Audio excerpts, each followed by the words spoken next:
Okay, so this is the fourth unit, which is talking about ethical decision-making business metrics. We'll be seeing all those parts which are appearing on the screen as those are listed in the same sequence. Now, in this module 4, what I have planned is I'll be showing you some videos for which I'll need an internet connection for that. So you might have to get a password and something. And speakers should be working properly, so that you will get to know most of the things by seeing those small videos of maybe 5 minutes, 4 minutes like that. And after the break today, means after the lunch, I won't call it as a management game, but then it's going to be a kind of case which will generate in the class. You all will participate and you will understand what is the exact meaning of ethical decision making at the workplaces of the businesses. So ethical decision making is a strategy that prioritizes moral principles as a set of standards rather than economic consideration for making business decisions. So the most important part in this definition is set of standards rather than economical consideration. So you want to create a brand image in the minds of the customers or in general the society, even if those may not be your customers. So for which you need to be very much ethical as such, as far as businesses are concerned.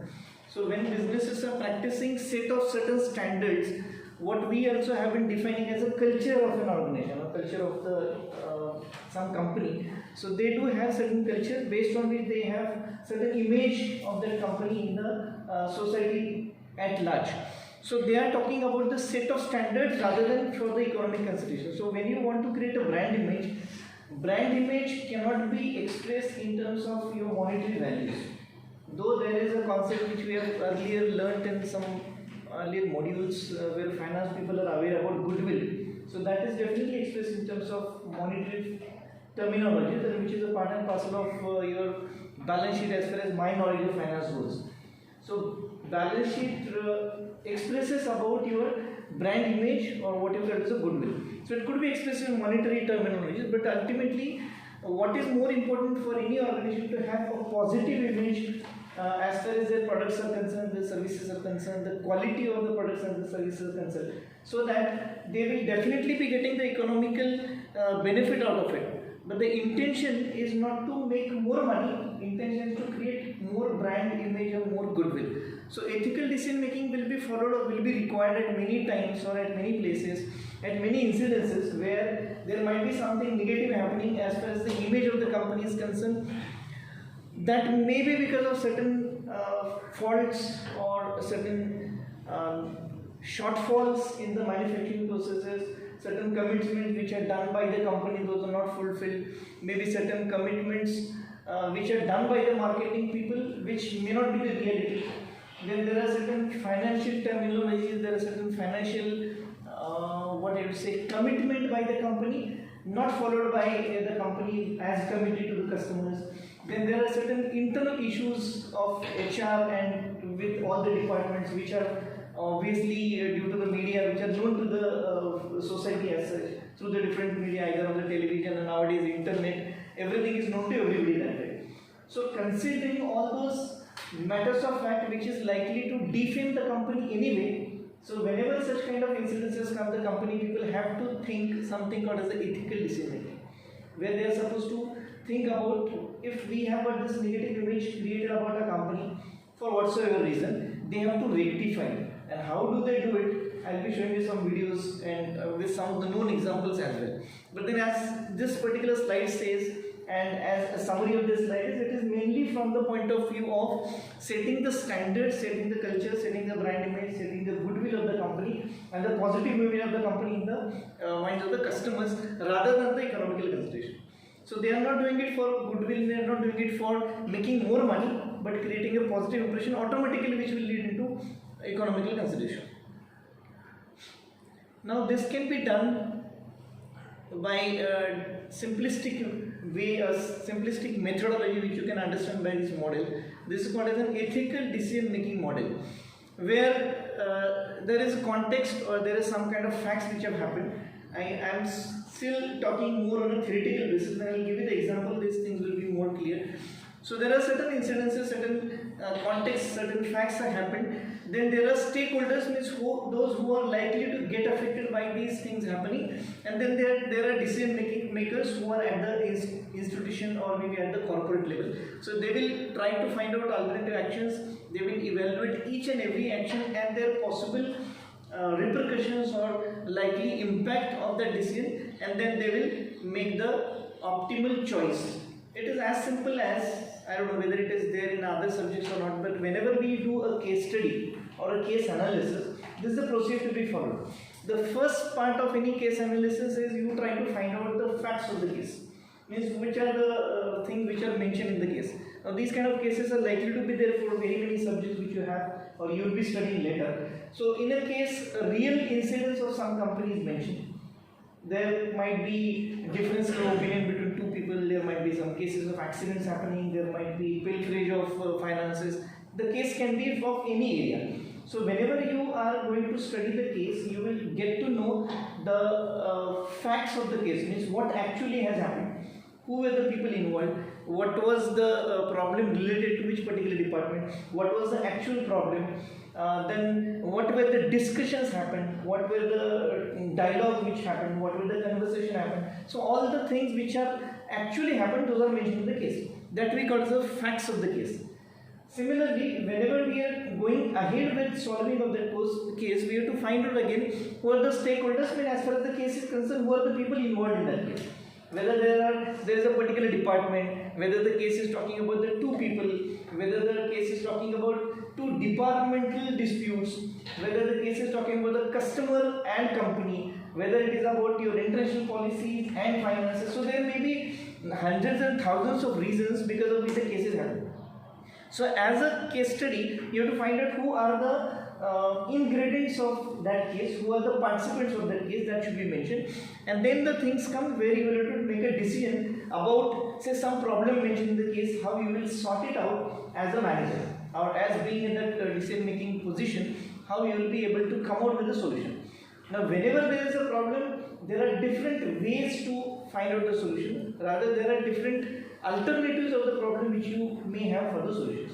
So for one particular problem, there might be 10 different solutions. So what you will do as a decision maker, you will try to find out all alternative possibles to sort out that problem with the cognizance of rules, regulation, bylaws, your company policies taken into those considerations. You will not violate any of the rules, you will not go out of any of the policies of the company, and then you will try to find out, say, 1, 2, 3, 4, 5, 10 alternative solutions.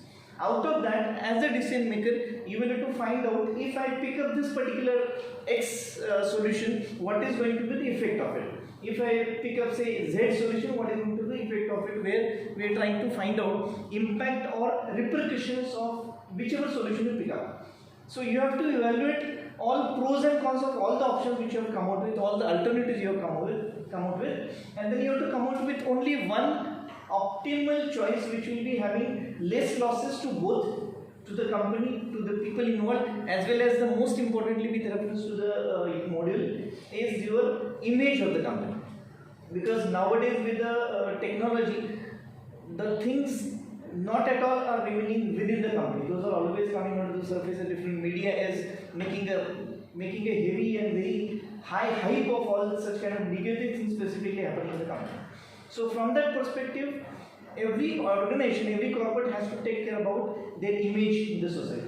So whenever you are making decisions, you have to pick up the optimal choice which will have the least possible damages to the image of the society as well as the people involved. So if we apply this model to the case example which I have given, which we'll come to know of course when we deal with it more in particular detail, and I'll show you some videos. But right now try to understand cases, some incidents, there are some people involved in the case, there are some departments involved, there is some conversation, there is some kind of happening, incidences, then there is a problem in a case. So whenever a case is given to you for the solution, you always have to find out what are the problems in the case.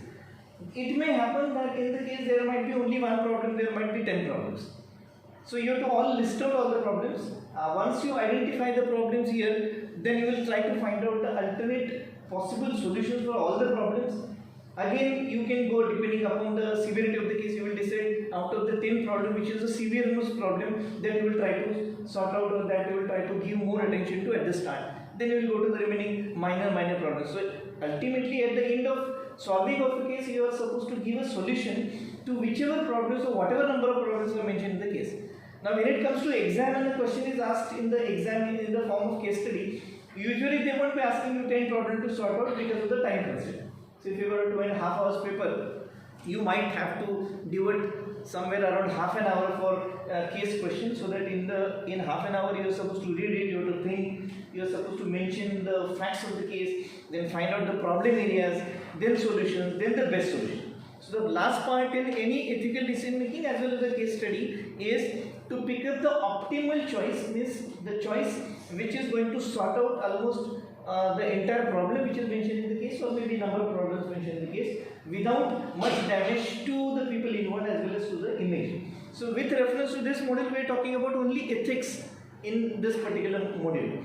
So we will be seeing the cases where ethical issues are involved rather than all other areas of management.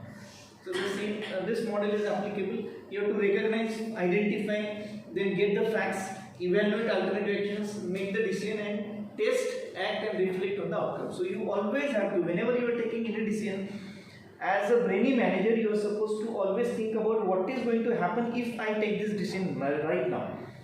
So as you grow up in your organization and you go to the more higher level, you might be knowing that the top level people are called a general manager, general manager of production, general manager of HR, GM finance, GM marketing. Why those people are called a general manager?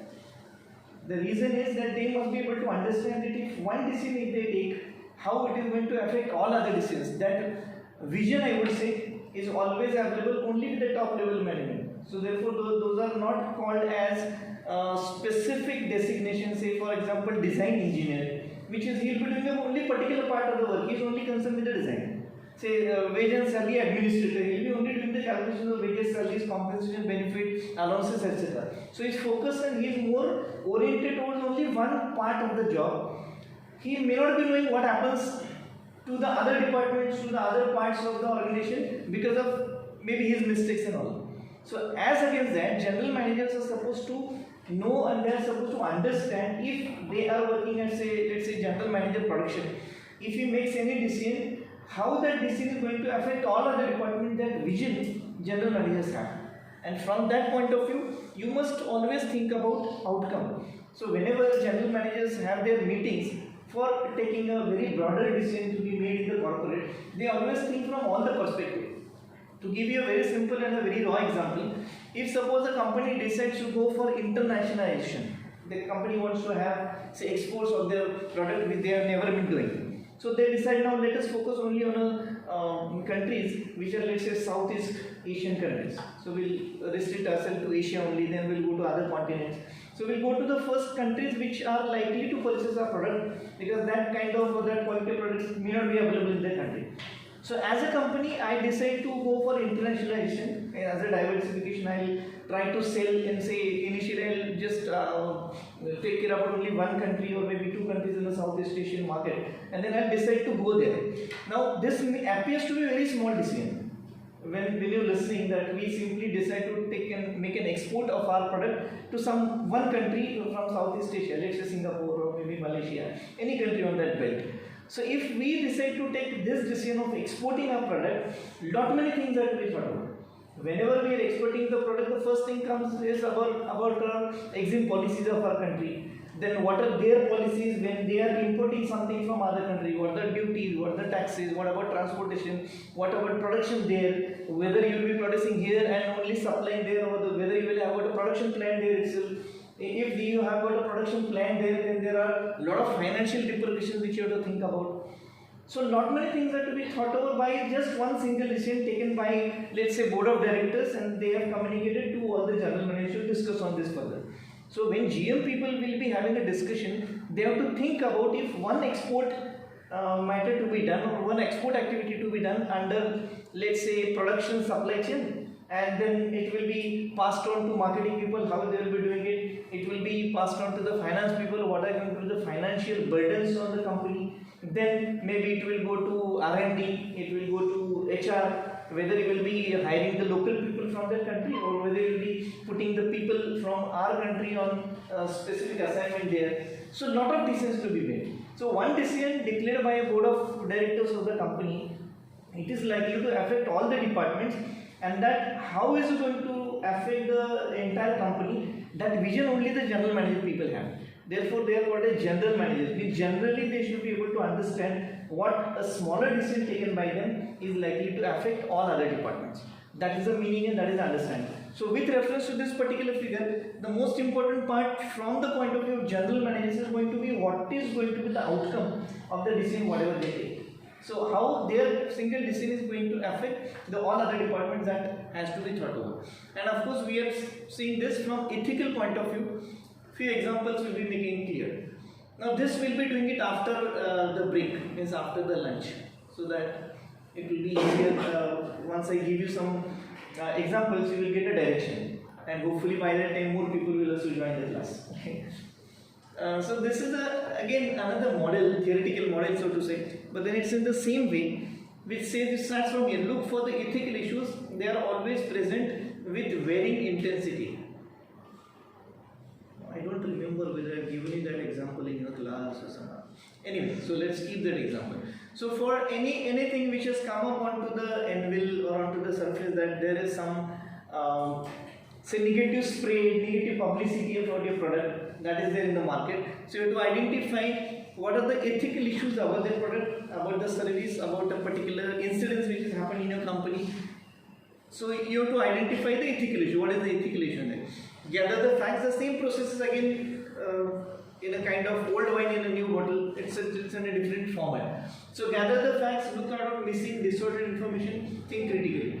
Whenever you are dealing with any kind of ethical issues, it happens that usually most of the times only the part which is done purposefully for defaming a particular company, that is always shown repeatedly. As far as our country is concerned, we do have news channels, and every news channel has got a breaking news. You might be watching television or maybe at least a news channel. So there are breaking news, and that breaking news keeps on flashing for the entire day. And if you bombard yourself, your brains are bombarded by such kind of news again and again and again, so it is likely to happen that you will have started thinking negatively about that company. And unfortunately, I would say, I had one of earlier bosses who was believing that if you go to your top authorities, and if you, supposing I am your boss, and I have got somebody who's above my head, and I go to my top authorities and I will talk bad about any one of you. Authorities may not believe because you are there for last 10-12 years, and I have joined directly as a general manager from top, but working for last 3-4 years, and you are working for 12 years. So I'll go to your top authorities, will tell that, what is your name? Bhavin, no? Bhavin. Bhavin is not a very authenticated employee. He is not very much ethical. So I'll tell to the top authorities. But top authorities will say, no, Bhavin is working for last 12 years. We know him. So we don't believe you. So I, as a manager, working there for that company for 3-4 years, comparatively less as compared to Bhavin, almost 1/3 duration, 2/3 duration less. So top management will not believe. I am telling you the real story. This used to happen with one of my earlier bosses with whom I worked. So he was telling like this. So if I am your boss and I will go to the top authority, will keep on telling negative about you. Top authorities will not believe first time. They will not believe the second time. They will not believe on third time. They will not believe for 10 times. But probably on 11th time, 12th time, they will start believing it. Bhavin must be like that. So that thing is happening here. So if breaking news are bombarded on you, then even if you have got a positive image about certain company, you will start thinking negative because it is bombarded again and again and again. And that is what we have been doing probably in the school days. How do you used to remember? We call it as mugging up. Ratte marna jise Hindi mein bolu. We used to do something without any understanding. So that happens with the breaking news. We don't know the hidden facts or the missing information of the fact of that particular case. So whenever any unethical issue or any issue which is related to this comes to you about your company, you have to try to go to deeper of what has actually happened, which has the missing information or which is the information which got distorted. Few pictures I have got for you, then few videos I'll show you. Purposefully I'm not showing you right now because it will divert you from the facts. So you have to identify what is the missing information which is passed on to the social media. It is not all the truth. So you have to find out, gather the facts, look for the missing information, then identify all involved and impacted. So identify whether that particular publicity which is happening in the different media, who all are going to be getting affected and who are the people who have spread that particular news. You need to identify who are the people involved. This typically happens very often in politics. Now, I am not a very expert in politics, rather I am not attendant to politics. I don't like it, probably I don't understand it. But then whatever I hear on news channels and maybe the people who are discussing about politics, we always hear that this XYZ, the leader has said something, the another leader will have got negative statement made about this person. He will make the negative statement about that person. So nobody is going to the deeper level. Probably the people, the fool people like us, they don't know the real facts. They do not know what has actually happened. So the politicians will try to make an advantage. They said in general in politics that people have got a very poor memory. People means janta, we all people have got a very poor memory. Whereas politicians are known to be having very strong memory. They will remember what has happened in 1984 in some kind of speech given on Dadar, what is that? Shiv Sena Mela, Dasra Mela, what is the ground called?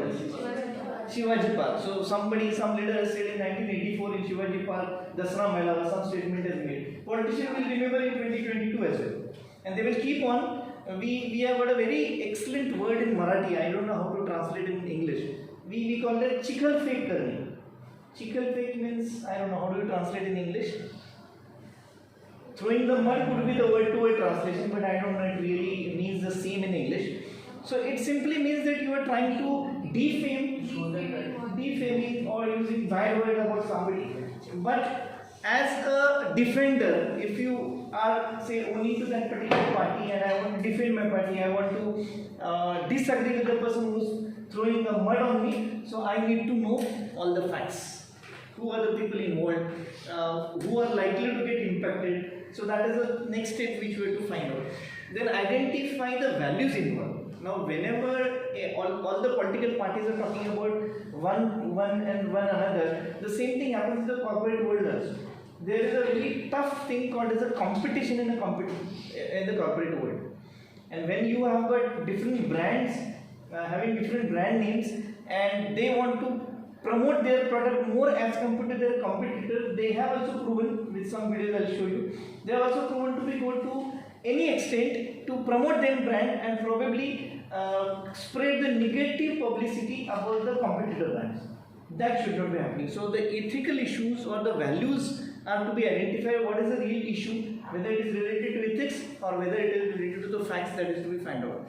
So then again, you try to apply the ethical principles like virtues, rights, consequences, duties, involve all the decision makers, involve all the affected people there, and then you identify the solution, understand the consequences as we have seen in the earlier model, with moral integration. Ultimately, why it is to be done? Because it is your company's image that matters. Again, act on this if still things will continue. So this is just like a cycle, you have to keep on following the same. This is all theoretical. The same thing is explained by some another model. Now when it comes to decision making, this is one model which I liked very much, where they are talking about it's not related to directly to the decision making, but there's some kind of actions or some kind of ethical practices which a company is following. So it has got two axes. One is do the right thing, opposite side is don't do the right thing. Top is know the right thing to do, and bottom is don't know the right thing to do. So this is just like a quadrant which probably we might have learned in mathematics somewhere in school days. So this is plus plus, then this is minus plus, this is plus minus, and this is minus minus. So fourth quadrant. First quadrant is plus plus. So the companies who do the right things and they know the right things to do. Right in the sense from the point of view of our course, it is ethical things. So there are companies who know what are the ethical things to be done, and there are the same companies who do the right thing. So they follow the ethics in simple terms. So you know the ethics and you follow the ethics. Then that is called as the truly ethical companies. Means they understand what are the norms of ethics and they do follow as well. right? So those companies are called to be truly ethical. Here, they do not know, they don't do the right things, but they know what is the right thing. So they know the ethics, but they don't follow. They are aware what are the ethics, maybe in production, maybe in marketing, maybe in quality, maintaining of the quality, maybe in marketing your product in very truthful way. They know it, how the ethics are to be followed, but they don't follow. Such companies are called as willfully unethical. That means they know what are things, but they don't know how to follow. That means they are purposefully not following, so willfully unethical. Then positive negative side is they do the right things, but they do not know. So it is accidental. So by mistake they have done ethical things. So those are called as accidentally ethical. And there are the companies which shouldn't exist ideally. They do not do the right things and they do not know what are the ethics. So they do not know the ethics, so forget about following. So they may not be able to follow. So those companies are called as dangerously complacent companies. So every company should try to go from here to here, from here to here, and from here to here. So every company should try to first of all know what are the right things to be done, what are the ethical things to be done, and they should be doing it. So what are the ethics and whether they are following it or not. So that is all this quadrant all about. Every company should try to come and merge with this quadrant number 1, where you know the ethics and where you follow the ethics. So it is knowing and following. So if you just again give it a thought, you will understand knowing, following, knowing but not following, then knowing and not following, and not knowing and not following. So both negative, both positive, one positive, one negative, here one negative, one positive. Okay, now I need a connection.